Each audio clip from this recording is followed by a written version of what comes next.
السلام عليكم ورحمة الله تعالى وبركاته. تحياتي لكم جميعا.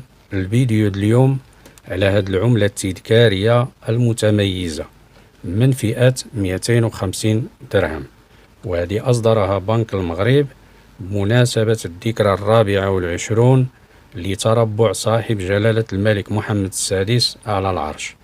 الكثير من المتتبعين كيسولوني علاش العملة التذكارية ملي كتخرج كتطرح للبيع بالثمن أكثر من القيمة اللي كيكون فيها. مثلا كيكون فيها 250 درهم، ولكن ملي كتخرج للبيع ب500 أو ب550 درهم أو أكثر، لأن هذه العملة هذه تذكارية كما ذكرت وليس للتداول، يعني غتبيع وتشري بها. هذه خاصة لهواة جمع النقود، يعني كيخليوها كتذكار وكتخرج بنسخ قليلة ومحدودة، يعني ماشي بكمية كبيرة، وكيكون عليها طلب كبير من عند هواة جمع المسكوكات.